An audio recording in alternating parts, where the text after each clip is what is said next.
바로 이 사람. 어제 한밤중에 1월 1일 새 벽두부터 제명이 된 이제 무소속의 강선우 의원입니다. 그런데 이 의혹 본론으로 가기 전에요. 어제 강선우 의원이 이제 제명된 이후에 누군가와 통화를 했습니다. 한번 목소리 들어볼까요? 어젯밤 전화가 왔더라고요. 언니, 나는 그렇게 살지 않았어. 이렇게 얘기하더라고요. 근데 제가 강선우 의원에 너는 그렇게 말했기 때문에 너를 믿을 수 없어. 이렇게 얘기하기는 좀 어렵잖아요. 그래서 잘 해명하고 수사 잘 받고 오해가 풀리고 해명이 되면 다시 당으로 돌아왔으면 좋겠다. 이 얘기했어요. 여성 대변인. 근데 지금 글쎄요. 이제 무소속 의원이 됐는데 지금 당은 정말 심각하게 보고 있는데 언니 나 제명됐어. 나는 그렇게 살지 않았어. 뭐 억울함을 토로할 수는 있긴 한데 이런 대화에 대한 글쎄요. 상황인식 문제인식은 좀 어떻게 볼까요, 저희가? 뭐 굉장히 이제 문제가 있다는 거를 아마 문정복 의원님도 잘 아실 거라고 보는데요.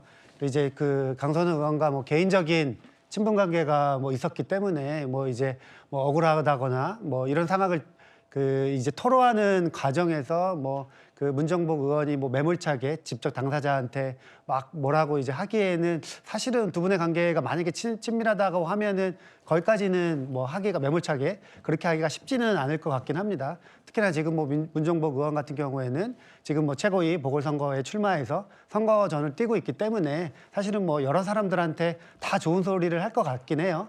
근데 아마도 그 뭐 저런 것들을 이제 뭐 언론에 공개하고 뭐 이러는 게 사실은 지금의 엄중한 상황과는 조금 약간은 좀 맞지는 않다 이런 말씀을 조금 드리고 특히나 지금 당에서 이 심각성을 알아가지고 긴급 최고위까지 열어가지고 아예 복당도 못하게 제명한 마당에 그러게요. 약간은 뭐 좀 아쉬운 이런 발언이었다 이렇게 좀 평가를 합니다. 언니 나 제명됐어. 나는 그렇게 살지 않았어. 나는 그렇게 살지 않았다. 그런데요. 민주당은 이런 강선우 의원의 발언을 더는 신뢰하지 않는 듯해 보여요. 무슨 말이냐면 민주당 스스로도 파악하기로 강선우 의원이 보좌관에게 1억 원을 줬다는 강선우 의원 보좌관에게 1억 원을 줬다는 김경시 의원에 대해서 강선우 의원이 공천을 줘야 한다라고 말한 것으로 확인됐습니다.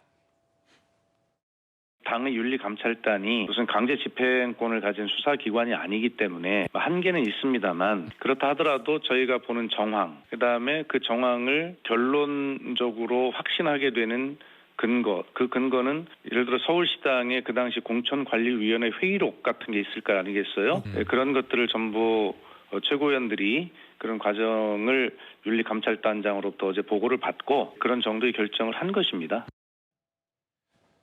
민주당 자체적으로 회의록을 봤더니 이런 얘기가 있다. 이현정 의원님. 네.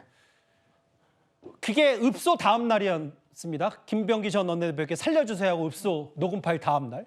김경시 의원의 점수가 가장 높다. 공천 줘야 된다. 이게 좀 의미심장해요.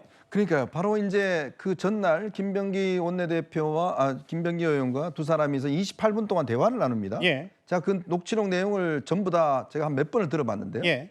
거기 보면 김병기 의원이 그렇게 조언을 해요. 자, 이거 어차피 컷아웃 되니까 그 유지를 해야 됩니다. 예. 그리고 그 돈 빨리 돌려주세요. 그리고 빨리 로펌에다가 의뢰를 해서 이 문제를 해결해야 됩니다. 자, 그랬더니 이 강선우 의원이 울면서 네 합니다. 예. 자, 결국 김병기 당시 의원이 조언한 것은 이 돈을 빨리 돌려주고 안 받으면 놔두고 와라. 뭐 불태우라는 이야기까지 해요. 자, 그런 이야기 하면서 자, 이 공천의 원칙은 유지돼야 된다. 그 이야기는 뭐냐면 이미 이 상황 전에 김경 의원에 대한 공천은 배제되는 것으로 정해졌다는 거예요. 왜? 이분이 주택이 굉장히 많습니다. 다주택자죠? 자, 다주택자이기 때문에 원칙에 맞지 않아서 배제하려고 그랬던 거예요. 근데 문제는 이분이 돈을 줬기 때문에 그걸 폭로하겠다 하기 때문에 지금 상의한 거 아니겠습니까? 그러면 그 대화의 맥락을 보면 그 다음 날 회의에서 그리고 더군다나 강선우 의원은 본인의 지역구이기 때문에 발언을 할 수가 없어요. 근데 왜 이 발언을 해서 당연히 본인은 울면서 그렇게 하겠다고 나갔는데 그 다음 날 김경 공천해야 된다고 이야기를 했을까? 도대체 그 밤사이에 무슨 일이 났을까? 그렇다면 1억 원을 돌려줬을까? 그러면 김병기 당시의 간사는 왜 이날 회의에 참석하지 않았을까? 자, 본인은 저 이거 원칙대로 할 겁니다. 라고 그렇게 이야기를 해놔놓고 그 중요한 회의에 왜 불참했을까? 라는 각종 의혹들이 있는 거예요. 예. 그러니까 우리가 들었던 녹취록 내용과는 정반대의 어떤 행위가 그 다음날 이루어졌기 때문에 예. 그러면 그 중간에 어떤 식의 일들이 더 벌어졌는지가 지금 우리의 관심사인데, 근데 그 강선원이 저 그렇게 살지 않았다고 이야기를 했는데, 글쎄요, 그렇게 살지 않은 분이 갑자기 이렇게 대화를 내용 바꿔요? 저는 믿을 수가 없습니다. 정말 2022년 4월 11일부터 22일까지 하루가 넘어가는 일에 도대체 이게 그냥 시의원 공천이잖아요. 뭐 시의원 공천이 뭐 규모가 작다는 게 아니라 이 자체가 글쎄요. 그 장현주 대변인 오늘 좀 글쎄 난처한 질문만 계속 오가는 것 같아서 제가 죄송합니다만 이게 1억 원이 대화 있고 어떡해요? 막 난감해 흐느끼다가 김경시 의원 점수가 가장 높다. 공천 줘야 된다. 그리고 당시 서울시당 공관위 간사는 참석을 안 해요. 이 중요한 시의원 공천에. 네. 무슨 일이 있었던 걸까요? 사실 정황상으로도 봐도 굉장히 좀 의심스러워 보이는 상황이기는 합니다. 특히나 지금 서울시당 공관위 그 회의록 자체에 있었던 내용들은 좀 충격적이다라는 생각이 드는데요. 예. 분명히 강선우 의원 같은 경우에는 본인의 어떤 그런 발언권이 배제되어 있었기 때문에 발언하지 않은 상태에서 공천이 되었다라는 취지로 해명을 해왔습니다. 그러나 지금 회의록 내용들을 보면 공천을 줘야 한다라는 이야기를 한 것으로 보이고 예. 사실상 그 해명 자체가 사실상 사실이 아니었던 것 아니냐라는 지금 이야기들이 나오고 비판이 나오는 지점입니다. 예. 아마 이런 회의록 등을 확인을 하고 최고위에서도 관련돼서 이제 징계를 하고 이제 제명 조치를 한 것 아니겠나라는 생각들이 드는데요. 그만큼 최고위가 신속하게 제명을 결의하게 된 것 자체는 뭔가 나름대로의 중대한 객관적인 근거가 있었을 것이다라는 판단이 듭니다. 아마 이런 회의록들, 이런 부분들이 참작이 됐을 것으로 보이고요. 그렇기 때문에 사실 강선우 의원 같은 경우에는 이제 지금 수사를 받아야 되는 수사 대상이 되었기 때문에 앞으로 수사 과정에서 이런 부분들이 좀 신속하게 진상이 밝혀져야겠다라는 생각 듭니다. 그 구장님. 네. 아까 민주당도 이제 강선우 의원의 이제 말에 신뢰를 더는 하긴 어렵다는 취지인 것 같아요. 회의록을 들여다 보니까 네.